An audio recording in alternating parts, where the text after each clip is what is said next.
வணக்கம் மக்களே, welcome to the venture show. இன்னைக்கு ஷோவில் நம்ம பார்க்க போகிறது லைலா அப்படின்ற தெலுங்கு மூவியோட ரிவ்யூ. இந்த படம் பார்த்தீங்கன்னா ஆல்ரெடி தியேட்டர்ஸில் ரிலீஸ் ஆன ஒரு படம். இப்போ இந்த படம் அமேசான் பிரைம் ஓடிடி ஆப்பில் தமிழ் டப்பிங்கோட அவைலபிளாக இருக்குது. இந்த படத்தில் விஸ்வக் சேன் தான் லீட் கேரக்டர் ப்ளே பண்ணியிருக்காரு. தன்னோட பார்லரை காப்பாற்றுறதுக்காக பெண் வேடம் விடக்கூடிய ஒரு நபராக அவரை காட்டுறாங்க. ஆக்சுவலாக இந்த படத்தோட ஸ்டார்டிங்லேயே பார்த்தீங்கன்னா விஸ்வக் சேனோட சின்ன வயசை காட்டுறாங்க. இவரோட அம்மா வந்து மேக்கப் ஆர்டிஸ்டாக இருப்பாங்க. அவங்கள பார்த்து இன்ஸ்பயர் ஆகி இவருக்கும் மேக்கப் அப்படின்றத வந்து கற்றுக்கிறாரு. வளர்ந்ததுக்கு அப்புறமாட்டு தன்னோட அம்மாவோட நினைவாக வந்து இவர் வந்து அந்த பியூட்டி பார்லர் வச்சு நடத்திட்டு இருக்காரு.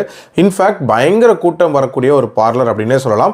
அந்த ஏரியாவில் இருக்கக்கூடிய பெண்கள் எல்லாருமே இவரோட ஃபேன். அண்ட் இவர்கிட்ட தான் மேக்கப்பும் போட்டுப்பாங்க. இதை பார்த்து வந்து அந்த ஏரியாவில் இருக்கிற ஆண்களுக்கெல்லாம் காண்டு அப்படின்ற மாதிரி காட்டுவாங்க. ஸோ ஒரு சுச்சுவேஷனில் இவர் ஒரு போலீஸுக்கிட்டையும் ஒரு ரவுடிக்கிட்டையும் ஒரு பிரச்சனை பண்ணிடுவார். அது மட்டும் இல்லாமல் இவர் பிஸ்னஸ்க்கு உதவுறன்னு போய் அதுலேயும் ஒரு சிக்கல் ஆயிரும். அதனால் தலைமறைவாக இருக்க வேண்டிய ஒரு சூழ்நிலை இருக்குது. ஸோ பார்லரை காப்பாற்றுறதுக்காக பெண் வேஷம் போட்டுட்டு வந்து அந்த பார்லரை நடத்துகிறார். ஸோ இதுக்கப்புறம் என்ன மாதிரியான சம்பவங்கள் நடக்குது அண்ட் டுவர்ட்ஸ் தி எண்ட் என்ன ஆகுதுன்றது அந்த படத்தோட கதை. அதாவது 90s காலகட்டத்தில் ஒரு கவுண்டமணி காமெடி ஒன்று உண்டு. அதாவது தன்னோட கருப்பாக இருக்கிற தங்கச்சிக்கு வெள்ளை பெயிண்ட் அடித்து செந்திலுக்கு கல்யாணம் பண்ணி வச்சிருவாரு. ஃபர்ஸ்ட் நைட் முடிஞ்சதுக்கு அப்புறம் மட்டும் அந்த நிறம் வந்து ஒரிஜினல் நிறம் தெரிஞ்சிடும் அப்படின்ற மாதிரியான ஒரு சீக்வன்ஸ் இருக்கும். இதே ஒரு சீக்வன்ஸை வந்து இந்த படத்தில் யூஸ் பண்ணியிருக்காங்க.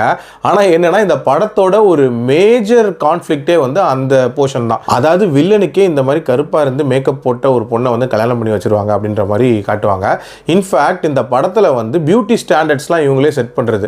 அதாவது வெள்ளையாக இருந்தால் அழகு, கருப்பாக இருந்தால் அசிங்கம் அப்படின்ற மாதிரி சீக்வன்சஸ்லாம் கொண்டு வரது. 90s காலகட்டத்தில் இந்த மாதிரியான காமெடிகள் அப்படின்றது கண்டுக்காம விட்டுட்டாங்க. பட் இப்போ இருக்கக்கூடிய பீரியட் ஆஃப் டைமில் சின்னதாக ஒரு பாடி ஷேமிங் பண்ணாலே வந்து அதை ஹைலைட் பண்ணி காட்டிட்டு இருக்காங்க.